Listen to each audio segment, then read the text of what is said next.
Olá, caríssimo telespectador da Rede Século XXI, obrigado pela sua audiência. Começamos o segundo e último bloco do nosso encontro semanal, programa Luz da Vida, hoje tratando pela segunda vez, já que esse argumento foi retomado no programa anterior,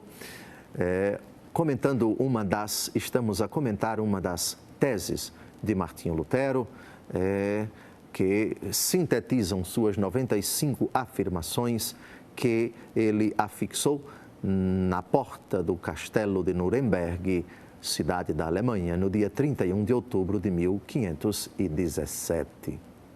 Somente a Escritura, diz Martinho Lutero, princípio que até hoje é considerado inarredável, absolutamente seguro, firme, dogmático, digamos assim, por muitas denominações protestantes nos dias de hoje. Ou seja, segundo a Escritura, somente a Escritura equivale a dizer cada pessoa é livre para interpretar a Bíblia do jeito que quiser.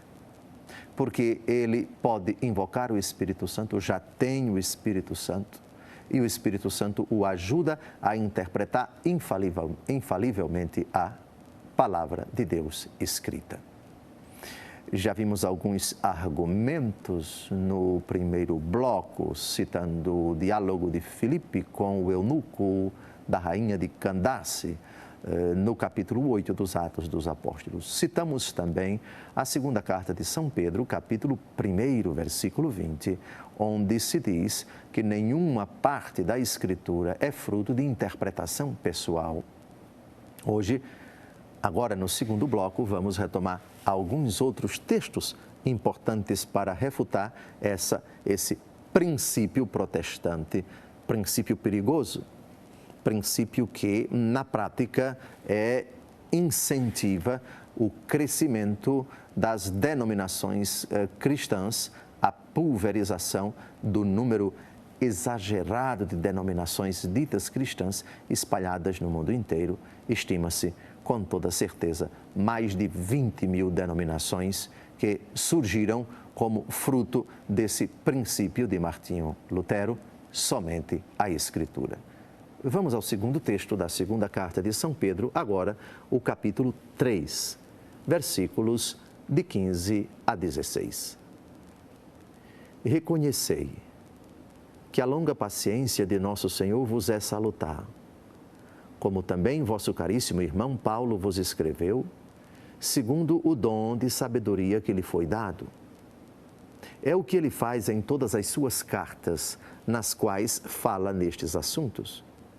Nelas, há algumas passagens difíceis de entender, cujo sentido os espíritos ignorantes ou pouco fortalecidos deturpam para a sua própria ruína, como o fazem também com as demais Escrituras. Aqui está o grande perigo que ronda a Igreja quando se afirma: nós rejeitamos a tradição da Igreja, nós rejeitamos o magistério da Igreja como critérios de interpretação da Bíblia. A deturpação de vários e talvez até de todas as Escrituras.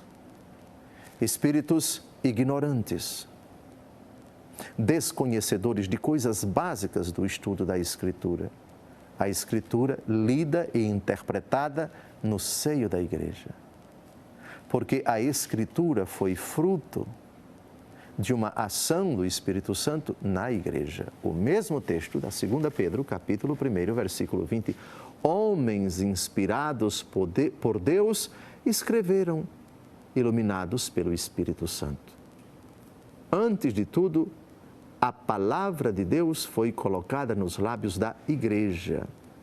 No princípio não era a pregação escrita, era a pregação oral. Quem vos ouve, a mim ouve. Quem vos rejeita, a mim rejeita. Lucas, capítulo 10, versículo 16. A Igreja tinha consciência, nos primórdios, de que a sua pregação não podia ser diferente da pregação de Jesus.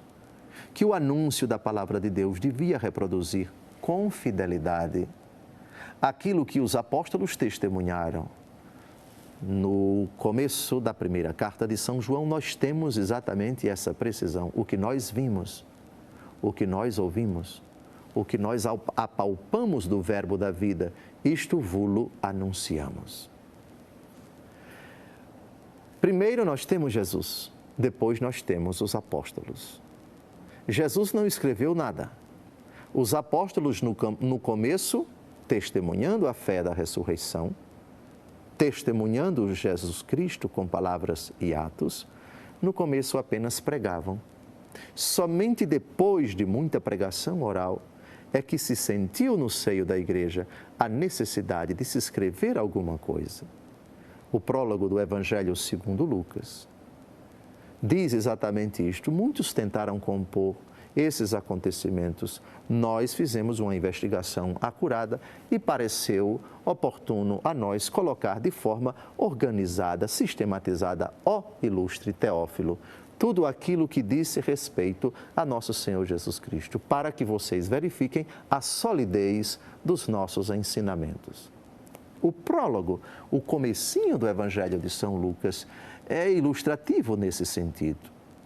Os apóstolos também exerciam uma vigilância ferrenha no seio da comunidade cristã para que apenas aquilo que eles viram, que eles ouviram, aquilo que era fruto da pregação apostólica, que por sua vez reproduzia com fidelidade a pregação de Jesus, os feitos de Jesus, os milagres de Jesus, os exorcismos de Jesus, os prodígios de nosso Senhor Jesus Cristo, de Jesus com fidelidade aos apóstolos, dos apóstolos com fidelidade a todos os fiéis.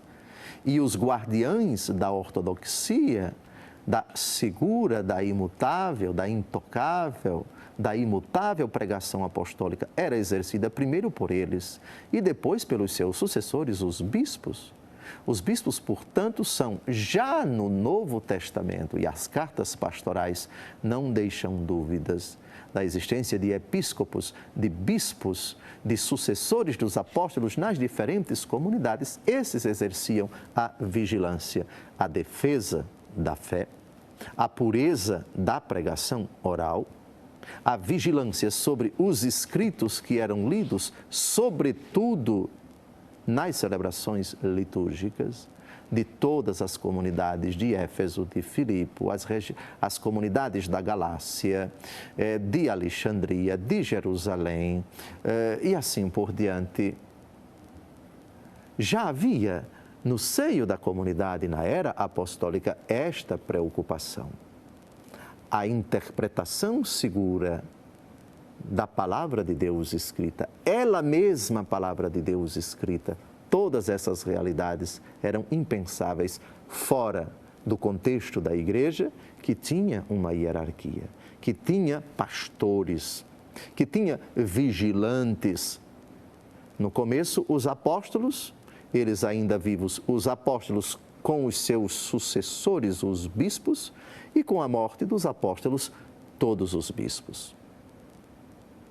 Assim, a Bíblia, que nasce no seio da igreja, permanece sempre dentro dela.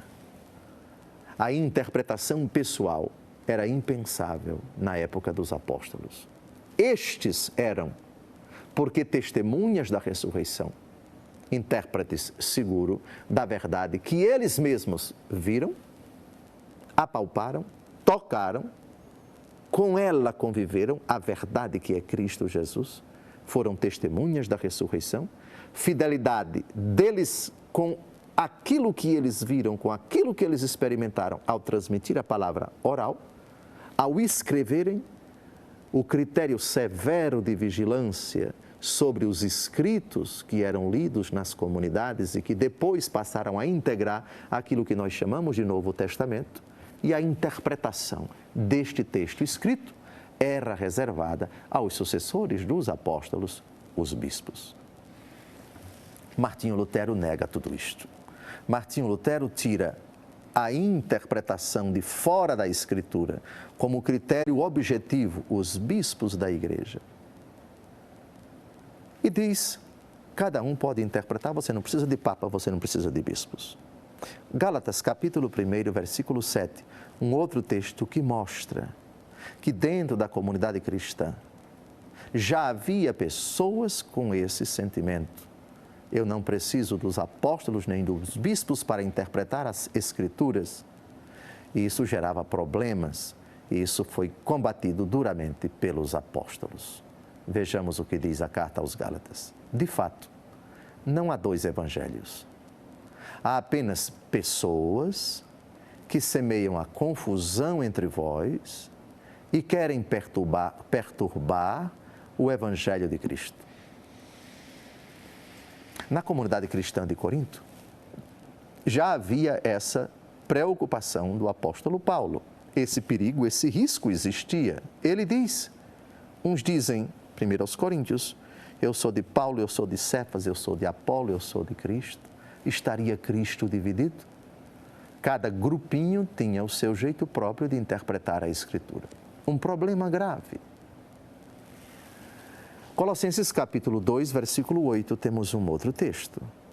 Estai de sobreaviso, para que ninguém vos engane com filosofias e vãos sofismas, baseados nas tradições humanas, nos rudimentos do mundo, em vez de se apoiar em Cristo.